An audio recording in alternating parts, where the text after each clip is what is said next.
ஒட்டன்சத்திரத்தில் நடைபெறும் RBS மாவட்ட குழு கற்றல் கருத்தரங்கிற்கு கலந்து கொள்ள வரும்படி media publicity officer Rotarian doctor K. Srinivasan அழைக்கிறார்.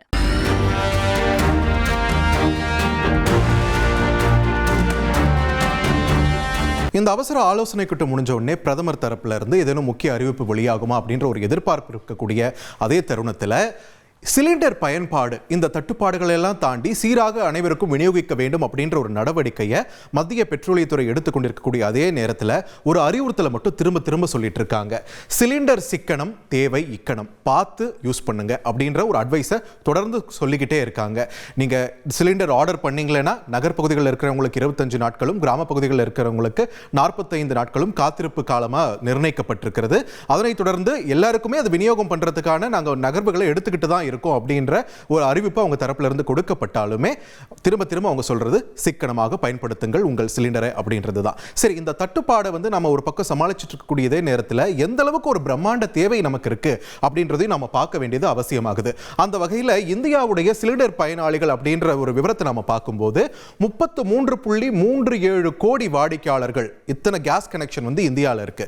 இதுல குறிப்பா பிரதான் மந்திரி உஜ்வாலா திட்டம் இருக்கு இல்லையா, அதன் பயனாளிகள் மட்டுமே 10.5 கோடி 10.56 கோடி என்ற அளவில் இருக்கிறார்கள். அதாவது கிராமப்புறங்களில் எந்த அளவுக்கு அடிமட்டத்தில் கொண்டு போய் சேர்க்கணும் எல்பிஜி பயன்பாடு அப்படின்றதுக்காக முன்னெடுக்கப்பட்ட அந்த திட்டத்தின் காரணமாக பல்வேறு கிராம பகுதிகளுக்கும் இந்த சிலிண்டர் கேஸ் பயன்பாடு அப்படின்றது போய் சேர்ந்திருக்கு. ஆனா இந்த தட்டுப்பாடுனால இத்தனை பேருக்கும் கொண்டு சேர்ப்பதில் அந்த விநியோக சங்கிலியில் இருக்கக்கூடிய சிக்கல்களை தான் இப்போ நம்ம சந்திச்சுட்டு இருக்கோம்.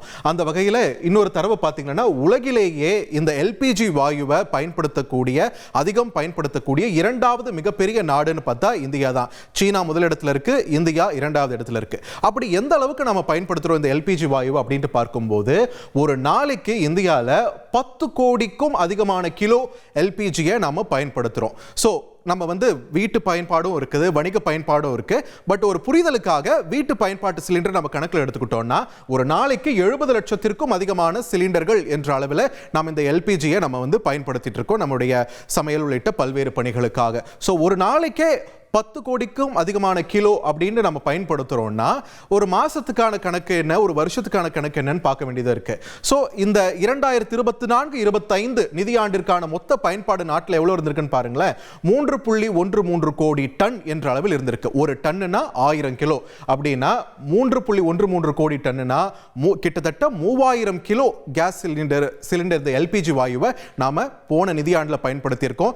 இந்த மார்ச் மாசம் முடிஞ்ச உடனே இந்த நிதியாண்டுக்கான தரவுகளும் நமக்கு முழுமையா கிடைச்சிரும். ஆல்மோஸ்ட் இந்த நம்பர் தான் வருது இந்த வருஷத்துக்கும் அப்படின்றதையும் நம்மால இப்ப வரைக்கும் கிடைச்சிருக்கக்கூடிய டேட்டாவில் பார்க்க முடியுது. ஸோ 2024-25 3.13 கோடி டன் மொத்த பயன்பாடுனா அதுல 2.06 கோடி டன் நாம இறக்குமதி மட்டுமே பண்ணியிருக்கோம். அதாவது 60% மேல் இறக்குமதி செய்திருக்கிறோம் இந்த எல்பிஜி அப்படின்ற ஒரு விஷயத்தை மட்டும். சரி, அப்ப உள்நாட்டில் பயன்படுத்துறோமே, அப்ப உள்நாட்டு உற்பத்தி எதை சார்ந்து இருக்குன்னா அதுவும் வெளிநாடுகள்ல இருந்து நம்ம இறக்குமதி பண்ற அந்த கச்சா எண்ணெயோ இயற்கை எரிவாயுயோ ப்ராசஸ் பண்றது மூலமா கிடைக்கக்கூடியது தான் இந்த எல்பிஜி. ஸோ அதன் மூலமா கிடைக்கக்கூடியது தான் மற்றவை எல்லாமே. ஸோ அதுவும் தடுத்து நிற்கும் போது தான் இங்க தட்டுப்பாடு அப்படின்ற ஒரு விஷயத்துக்கு வருது.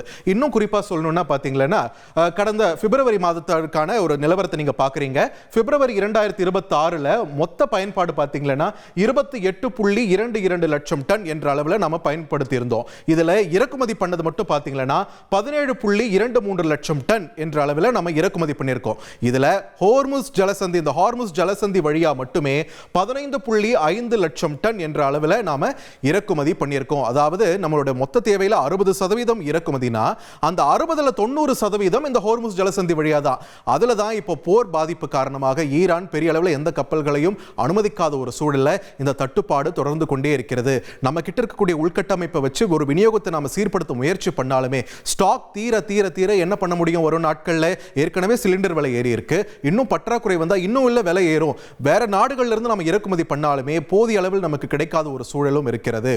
சோ இந்த ஹோர்முஸ் நீரிணையில நிலைமை சீரானால் மட்டும்தான் நமக்கு ஸ்டாக் தொடர்ந்து வரும் அப்படின்ற ஒரு நிலைமை எந்த அளவுக்கு இந்த நிலை மோசமாயிருக்கு அப்படின்றத காட்டுது.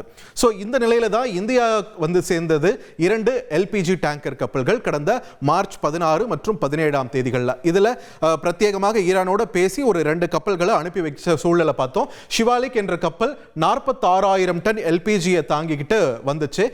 குஜராத்தின் முந்த்ரா துறைமுகத்துக்கு அங்க 20,000 டன் எல்பிஜி வாயுவை அங்க கொடுத்துட்டு அப்படியே கீழே கர்நாடக மாநிலம் மங்களூர்ல 26,000 டன் எல்பிஜியை வந்து விநியோகம் பண்ணிடுச்சு.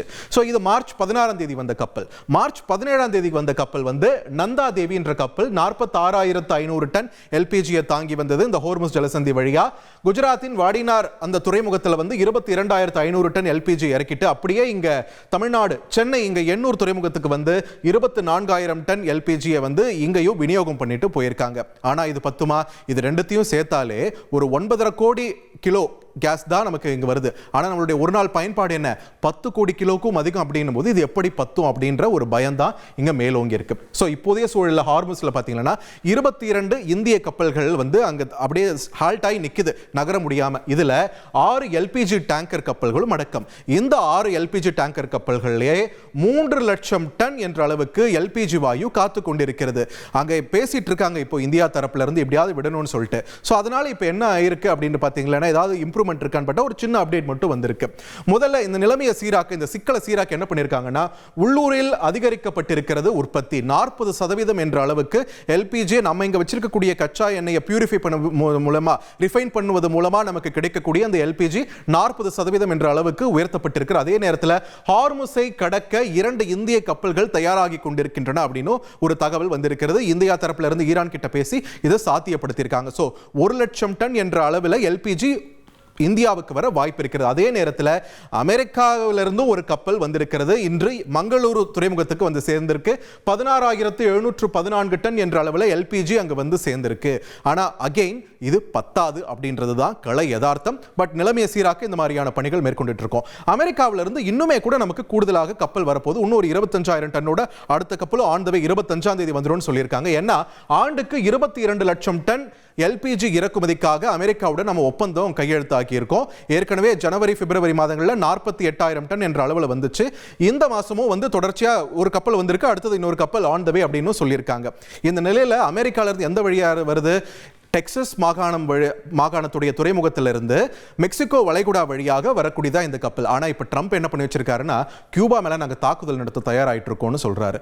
ஸோ ரஷ்யா வந்து நாங்க உதவிக்கு வருவோம்னு சொல்றாங்க. ஸோ கியூபாவில் போர் சூழல் வந்தா அந்த பகுதியிலேயும் பிரச்சனை, அந்த வழியா கப்பல் வர்றதையும் பிரச்சனை வருவதற்கான வாய்ப்பு இருக்கே அப்படின்ற ஒரு அச்சுறுத்தலும் இப்போ மேலோங்கி இருக்கு. என்னதான் நாம வந்து நம்மளுடைய சோர்சஸ் எல்லாம் டைவர்சிஃபை பண்ணாலுமே அது பத்தல.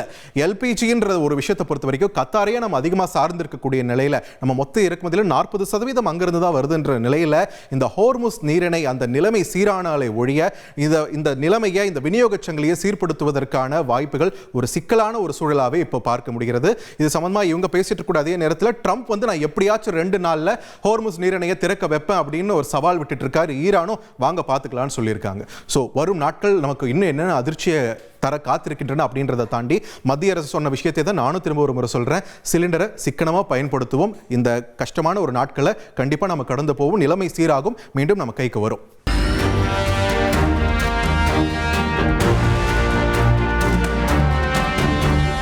ஒட்டன்சத்திரத்தில் நடைபெறும் ஆர்பிஎஸ் மாவட்ட குழு கற்றல் கருத்தரங்கிற்கு கலந்து கொள்ள வரும்படி media publicity officer Rotarian doctor K Srinivasan அழைக்கிறார்.